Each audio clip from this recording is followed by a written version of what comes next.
बहुत समय पहले की बात है। हिमालय की गोद में स्थित एक प्राचीन गुरुकुल था, जहां दूर दूर से विद्यार्थी ज्ञान अर्जित करने आया करते थे। उस गुरुकुल में लगभग 500 शिष्य रहते थे और हर एक विद्यार्थी किसी न किसी विशेष विद्या में पारंगत बनने का सपना लिया आया था। इसी गुरुकुल में आर्यन नाम का 117 वर्षीय बालक भी पढ़ता था। आर्यन न केवल बुद्धिमान था, बल्कि अनुशासित और परिश्रमी भी था। फिर भी वो अपने अंदर असंतोष का अनुभव करता था। उसे लगता कि वो जितना कर सकता है उतना नहीं कर पा रहा। हर बार जब वो कुछ नया शुरू करता, कुछ समय बाद थक जाता या खुद को असमर्थ समझने लगता। एक दिन जब आर्यन का मन अत्यंत व्याकुल हुआ, वो गुरुकुल के परम पूज्य गुरुवार आचार्य वशिष्ठ के पास गया और हाथ जोड़कर बोला, गुरुदेव, मैं किसी भी कार्य में निरंतरता नहीं ला पाता।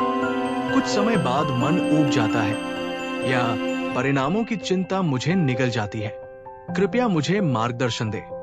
गुरुजी ने उसकी बातें शांति से सुनी और फिर एक हल्की मुस्कान के साथ बोले, आर्यन, क्या तुम जानते हो कि सबसे श्रेष्ठ साधक और कलाकार कैसे बनते हैं? वे परिणाम की चिंता नहीं करते, बल्कि प्रक्रिया से प्रेम करते हैं। जब तक तुम किसी काम को केवल इसलिए करोगे कि अंत में कुछ बड़ा मिलेगा, तब तक वो काम बोझ बनता रहेगा। फिर उन्होंने एक उदाहरण दिया। क्या तुमने कभी छोटे बच्चे को चलते हुए देखा है? वो गिरता है, रोता है, फिर खड़ा होता है, लेकिन कभी हार नहीं मानता। क्यों? क्योंकि वो केवल चलने की प्रक्रिया में है। उसे कोई परीक्षा पास नहीं करनी। जब तुम अभ्यास को परीक्षा समझने लगते हो, तभी तनाव शुरू हो जाता है। गुरुदेव ने आगे कहा, हर महान कार्य छोटे छोटे प्रयास से बनता है। इसलिए किसी भी लक्ष्य को छोटे टुकड़ों में बांटो और हर टुकड़े का आनंद लो। आर्यन ने पूछा, गुरुदेव, लेकिन जब मैं असफल होता हूं तो मन निराश हो जाता है। गुरु बोले, इसका उत्तर है संभाव और दृष्ट भाव। संभाव का अर्थ है परिस्थिति कैसी भी हो, उसका स्वागत शांत चित्त से करना, और दृष्ट भाव का अर्थ है स्वयं को एक साक्षी की तरह देखना। जब तुम अपनी गलतियों को बाहर से देख पाओगे, तब तुम उनसे सीख पाओगे गुरुजी की बातें।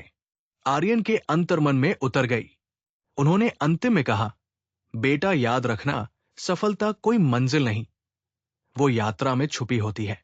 हर दिन, हर अभ्यास एक अनुभव है। जब तुम वर्तमान में रहकर सीखोगे, तभी तुम निपुण बन पाओगे। डर को दोस्त बना लो, असहजता को गुरु और अभ्यास को साधना। उस दिन के बाद आर्यन ने अपने जीवन का मार्ग बदल दिया। अब वो परिणाम के बारे में नहीं सोचता था। वो हर अभ्यास को पूरे मनोयोग से करता और उसकी आत्मा उसमें रमने लगी। समय के साथ वही आर्यन एक महान गुरु बना और उसकी कहानी आने वाले समय के हजारों विद्यार्थियों के लिए प्रेरणा बन गई। और अगर वीडियो पसंद आई तो वीडियो को लाइक और चैनल को सब्सक्राइब भी कर सकते हैं।